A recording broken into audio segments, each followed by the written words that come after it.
kita tumbuh kembangkan. Terima kasih Bapak Presiden di dalam pergantian tahun hadir di bumi Tapanuli Selatan. Kita songsong tahun 2026 dengan tetap semangat. Bayangin kamu udah kerja keras setahun penuh, nabung, ngirit, nahan ini itu. Semua itu cuma buat satu malam spesial. Makan bareng keluarga di penghujung tahun. Meja sudah rapi, makanan favorit sudah siap, keluarga sudah kumpul, senyum semua. Tapi pas jam perayaan tiba, brak! Pipa air utama rumah kamu pecah, air keruh nyembur kemana-mana. Ruang tamu kebanjiran, karpet rusak. Semua rencana malam itu hancur seketika. Dalam panik, kamu hubungi tukang yang selama ini kamu bayar mahal buat ngerawat rumah. Dan tahu jawabannya apa?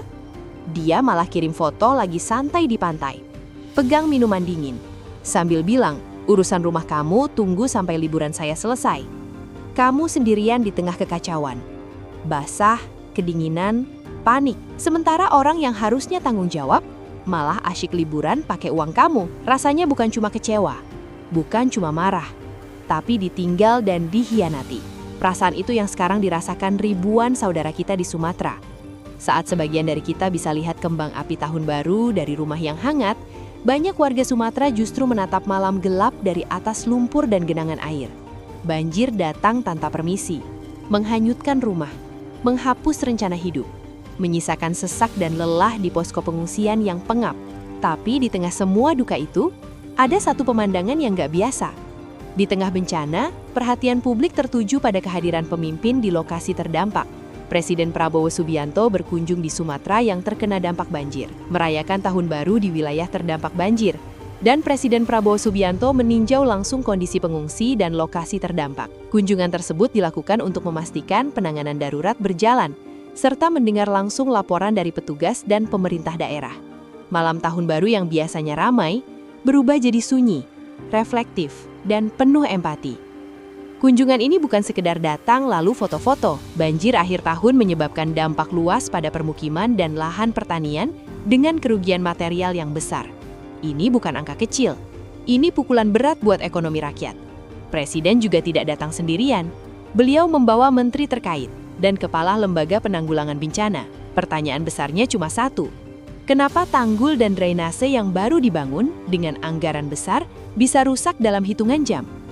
Pemerintah melakukan evaluasi terhadap infrastruktur pengendalian banjir, termasuk tanggul dan sistem drainase, guna memastikan penyebab kerusakan serta mencegah kejadian serupa terulang. Pesannya jelas, uang rakyat harus jadi perlindungan nyata, bukan proyek yang rapuh. Malam itu jadi simbol perubahan sikap kepemimpinan. Presiden menekankan agar seluruh jajaran pemerintah memprioritaskan penanganan bencana dan keselamatan warga, serta menunda kegiatan yang tidak berkaitan langsung dengan penanganan darurat. Dan ini bukan cuma kata-kata. Presiden langsung memerintahkan pemeriksaan total proyek infrastruktur, bahkan mengambil tindakan tegas terhadap pejabat yang tidak berada di tempat tugas saat bencana. Artinya jelas, jabatan bukan tempat nyaman, tapi amanah yang harus dijalankan, terutama saat krisis. Tapi kita juga harus jujur dan kritis. Apakah ketegasan presiden akan jadi perubahan jangka panjang atau hanya momen sesaat? Karena rakyat tidak hanya butuh pemimpin datang saat bencana.